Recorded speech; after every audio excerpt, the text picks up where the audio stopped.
ओम शांति, ओम शांति, ओम शांति। आज चारों ओर के संपूर्ण समान बच्चों को बाबा देख रहे हैं। समान बच्चे ही बाप के दिल में समाये हुए हैं। समान बच्चों की विशेषता है कि वह सदा निर्विघ्न, निर्विकल्प,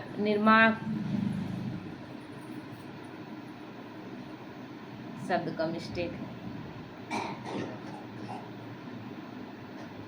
सदा निर्विघ्न, निर्विकल्प और निर्मल होंगे, है ना। ये निशानी है। ऐसी आत्माएं सदा स्वतंत्र होती हैं, किसी भी प्रकार के हद के बंधन में बंधायमान नहीं होती, जो बाबा के समान स्थिति में आ चुकी है। कोई बंधन नहीं, कोई संकल्प नहीं, कोई विकल्प नहीं, कोई विघ्न नहीं। विघ्न कब आता है? विघ्न क्यों लाता है बाबा? विघ्न हमेशा दिखाने आता है कि कहाँ तुम्हारा कमी कमजोरी रह गया।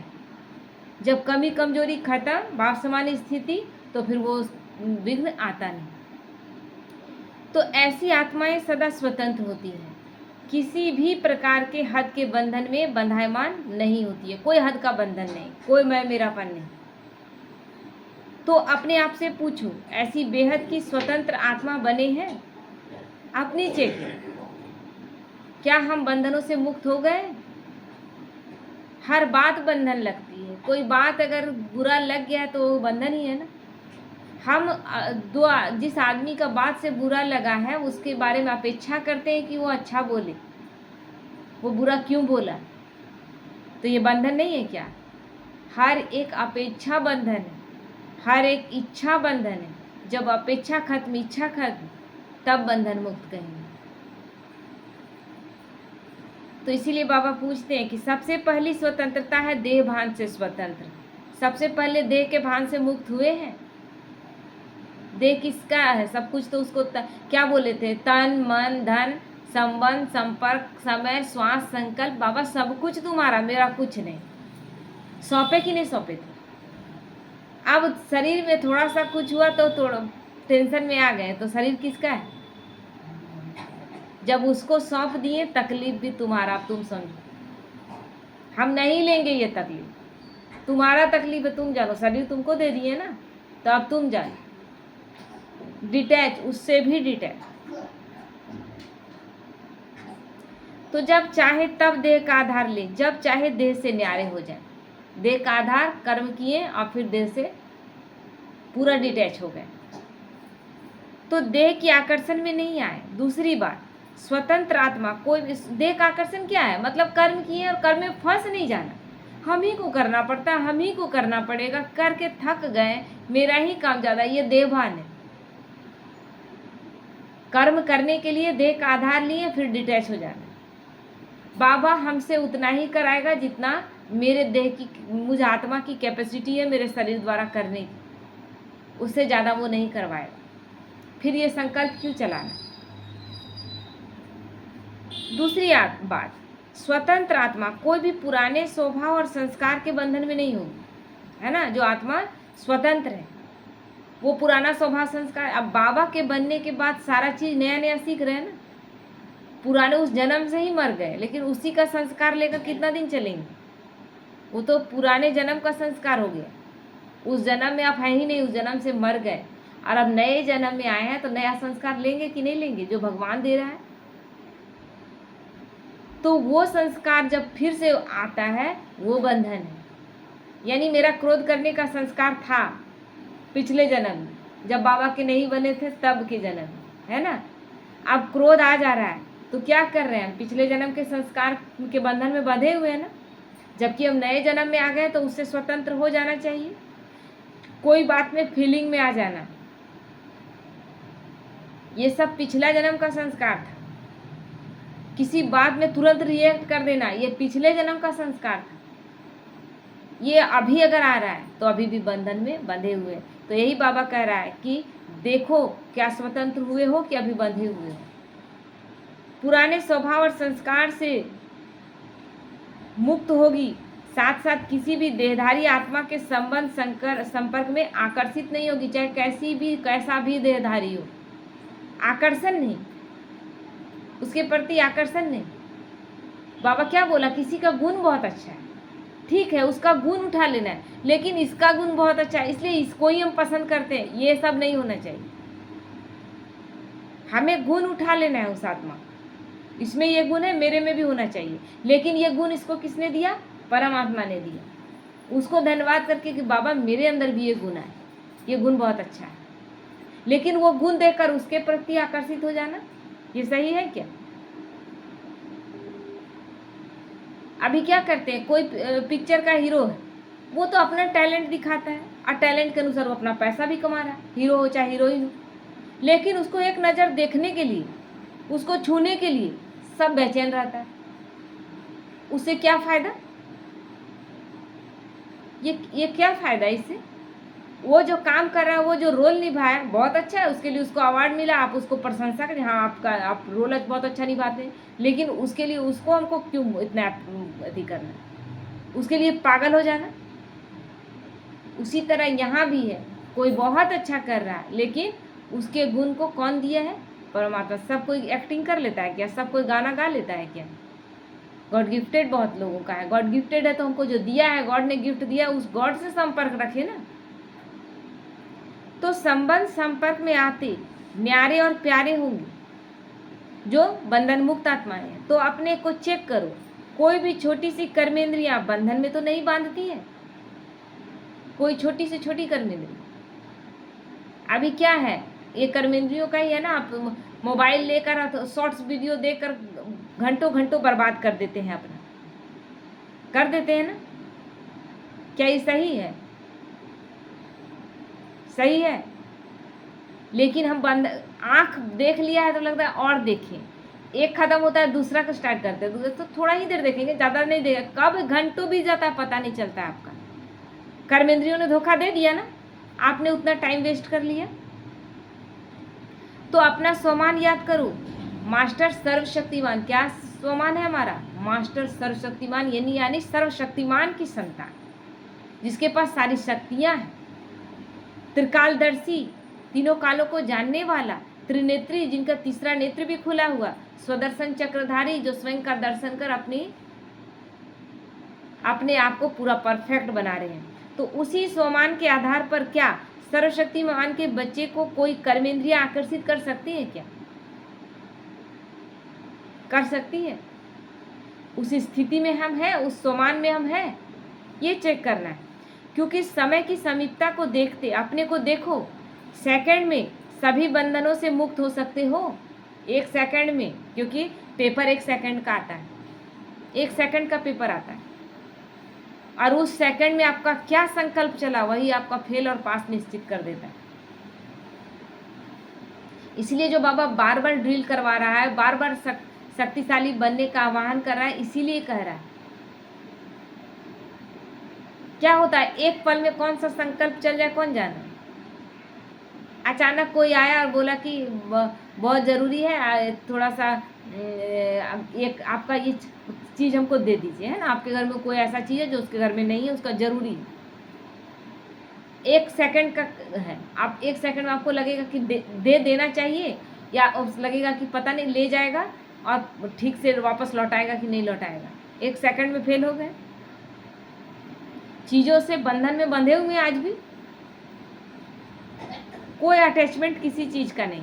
तो बाबा कहते हैं कोई भी ऐसा बंधन रहा हुआ तो नहीं है। तो देखो कि आज भी कोई बंधन ऐसा खींचता तो नहीं, बच्चा बीमार पड़ गया, पूरा दुखी हो गए, बाबा मतलब अपने चेकिंग करना कि कौन सा ऐसा चीज़ है जो हमको खींचता है, और ये खींचता है तो अंतिम समय पेपर उसी चीज़ का आ जाएगा, जिस चीज़ की कमजोरी है पेपर उसी चीज़ का है, और वो पेपर फेल नहीं करा देगा आपको, यहीं पर फेल नहीं हुए आप इस पेपर को कई जन्मों तक, सतयुग त्रेता के बाद भी यही चीज़ आपको कई बार गुलाम, जिन आत्माओं से आप डर कर सहम कर आप गलत कर्म करते गए हैं, दबते गए हैं, वही आत्माएं आपको दबाएंगी।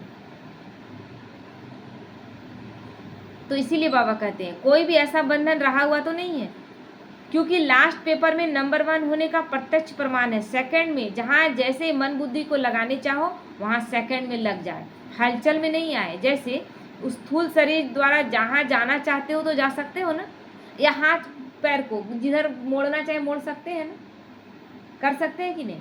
तो उसी तरह मन की चेकिंग बहुत ज़रूरी है।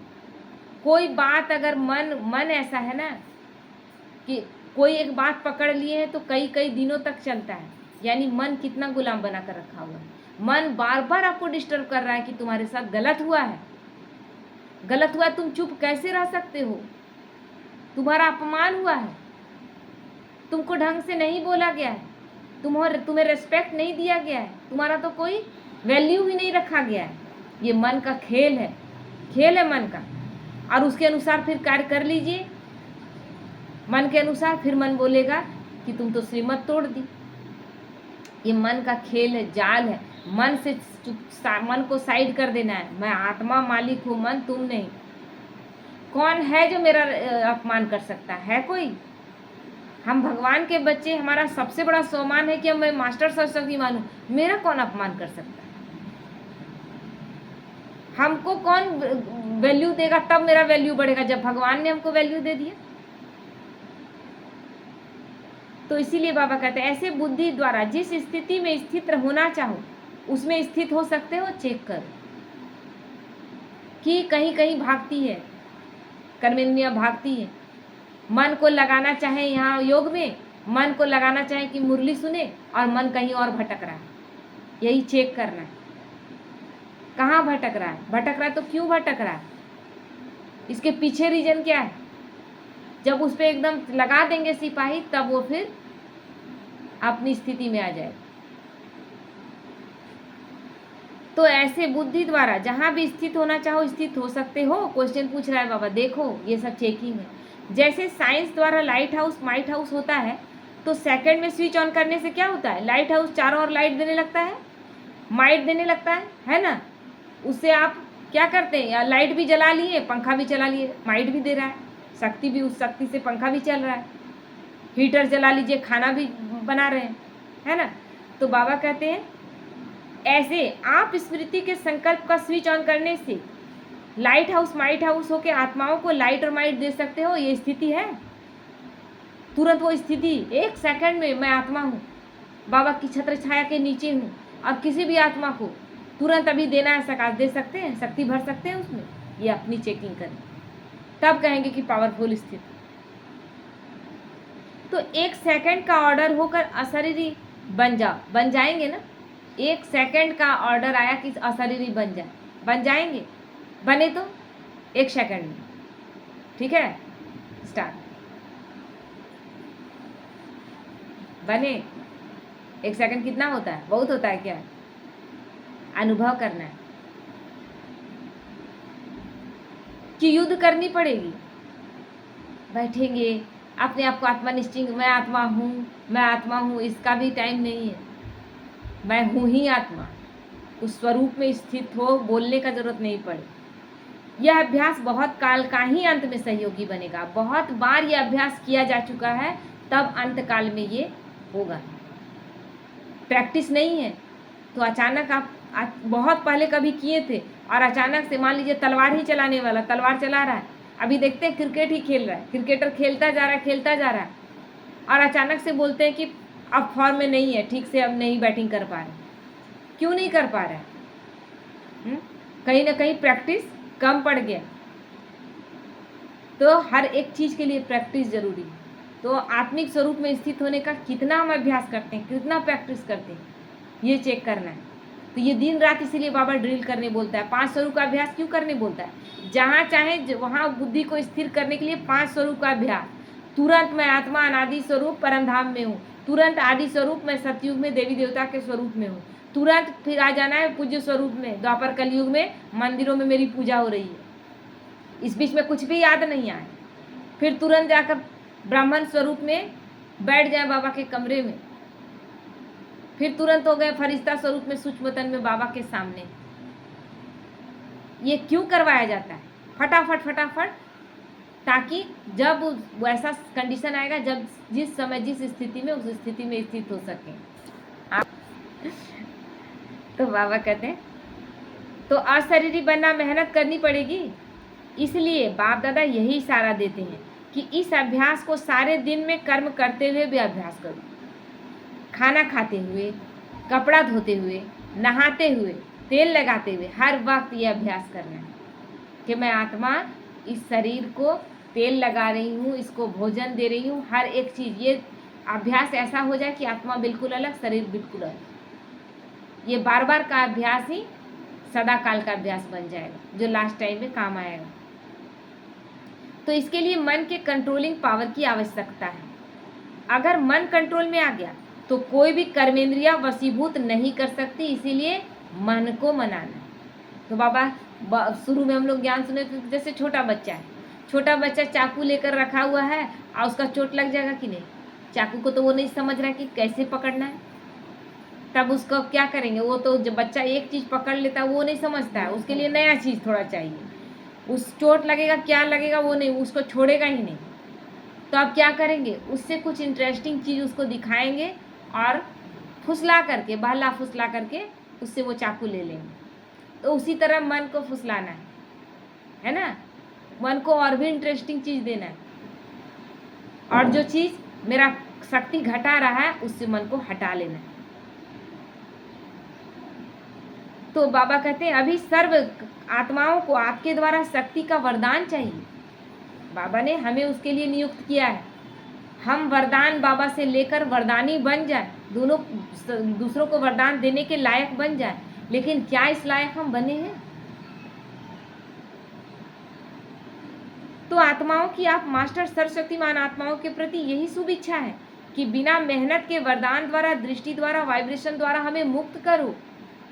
वो आत्माएं चल नहीं पाएंगी, पूरा ज्ञान सुन नहीं पाएंगी, सब इस ऐसी स्थिति में नहीं रहेंगी। उन्हें एक दृष्टि द्वारा, एक सकाश द्वारा उनको शक्ति भरना है। वो कब भरेंगे? बाबा ने ये कार्य हमें सौंपा है। अब हम लोग सेना, बाबा क्या बोल, तुम रूहानी सेना है ना।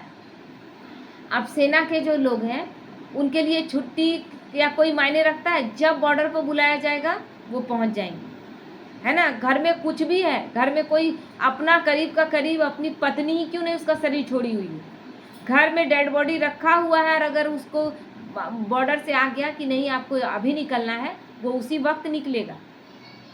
बोलिए, ये जो देश का ये स्थूल सैनिक हैं जो हमारे शरीर के ऊपरी ऊपरी रक्षा करेंगे, और भगवान ने हमें रूहानी सेना नियुक्त किया। तो हमें कितना ऑर्डर पर मान, भगवान ही कमांडर है हमारा। कोई यहाँ देश का कोई आम आदमी नहीं है जो कमांडर बन के हमें ट्रेनिंग करा रहा है, यहाँ स्वयं भगवान करा रहा है। तो हमें भी क्या हर वक्त अपनी शक्ति परीक्षण करना चाहिए ना। ट्रेनिंग तो वो दे रहा है, लेकिन क्या हम हर एक को सुरक्षा प्रदान कर सकते हैं जिसके लिए भगवान ने हमें चुना? तो अभी मेहनत करके सब थक गए हैं।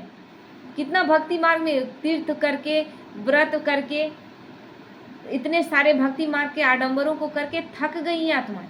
आप सोचते हैं, एक ही चीज़ सोचिए कि एक ही स्त्री है जो करवा चौथ का भी व्रत भी करती है, तीज का व्रत भी करती है, फिर वट सावित्री का भी व्रत करती है। अब तीनों में कौन सा ऐसा व्रत कमजोर है जिसके लिए तुमको, कोई एक तो व्रत कमजोर है जिसके लिए तुमको करना पड़ रहा है। तीन में एक में तुमको विश्वास क्यों नहीं है कि एक वट सावित्री करेंगे मेरा पति सुरक्षित रहेगा? है कि नहीं है? लेकिन कौन, तीनों में से कौन सा व्रत ऐसा है जिसको लगता है कि कमजोर है? तीनों कमजोर है, तीनों व्रत कमजोर है। समझे इस चीज को। तो इसलिए करके आत्माएं थक गई है, विश्वास नहीं है, कर रही हैं, कर रही हैं। अब वट सावित्री कर रही है, कभी समझ में नहीं आता कि सावित्री ने सत्यवान को बुलाकर, कहानी में यही है ना, सत्यवान चला गया, यमराज से लेकर चली आई। लेकिन क्या यहाँ ऐसा हो रहा है? वट सावित्री कर रही है और वो माताएं बहनें विधवा हो जा रही, तीज कर रही है और उनका पति शरीर छोड़ दे रहा है। वो तो की हुई थी ना। तो पंडित से पूछे कि कौन सी कहानियां पढ़ते हैं, वही कहानियां पढ़कर, वही व्रत करके थक गई है आत्माएं। प्राप्ति कुछ नहीं है, लेकिन बस किए जा रहे हैं। क्यों किए जा रहे हैं? कल का कहानी सुनाए थे ना, राजा नंगा है लेकिन सोच रहा है कि नहीं कैसे नंगा अपने आप को बोल दे, कैसे बोल दे कि हमको दिखाई नहीं दे रहा है। तो इसी तरह सब अंधे हैं, मिला किसी को कुछ नहीं है, लेकिन सब कह रहे हैं कि नहीं नहीं मिल हमको तो सब कुछ मिल गया, अनुभव किसी को कुछ नहीं हुआ है।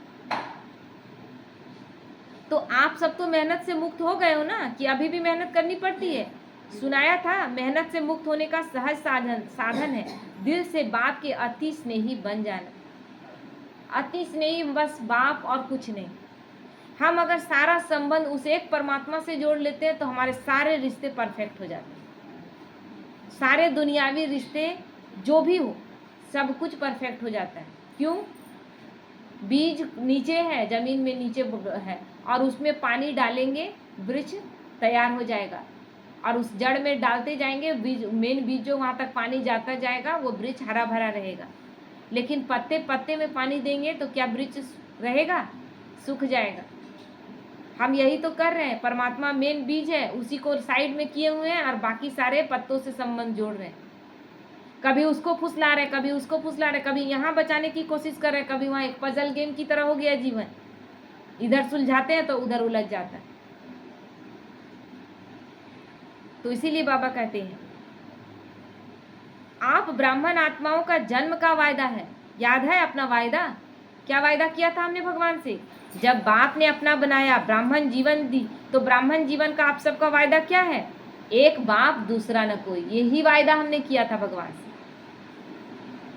भगवान ने ऐसे समय में बच्चों को चुना जब कोई रास्ता और कहीं नहीं बचा था। वो कितना प्यारा है कि मेरा बच्चा अब आगे क्या करेगा, अब इसके पास कोई नहीं है, कुछ नहीं है, तब उसी समय हाथ पकड़ लेता है। जिसको ऐसे ऐसे समय में भगवान मिला है ना, जब कहीं कोई रास्ता नहीं था, वो किसी हाल में बाप को छोड़ नहीं सकते। जो बस ऐसे ही आ गए हैं उनको अभी भी अनुभव नहीं हो रहा है। चलते फिरते कहीं सुने थे और आ गए और अच्छा लगने लगा, सुनने लगे। तो बाबा इसीलिए कहते हैं एक बाप दूसरा न कोई। याद है अपना वायदा कि नहीं याद है? याद है ना? कान हिलाओ। याद है तो कान हिलाओ। क्या बाबा से वायदा किया था? सो नहीं, कान हिलाओ कि हाँ बाबा याद है अपना वायदा। अच्छा, हाथ हिला रहे हैं। याद है? पक्का है या कभी कभी भूल जाते हो? पक्का रखना है। एक बाप दूसरा न कोई, और इसके अलावा कुछ है ही नहीं। सर्व संबंध जब उससे हम जोड़ते हैं तो कहीं कुछ मेरा गलत हो ही नहीं सकता है। इसलिए हर पल कौन याद आए? मेरा बाबा। तबीयत खराब है, बाबा शरीर तुम्हारा तुम जानो। एकदम डिटैच, एकदम डिटैच।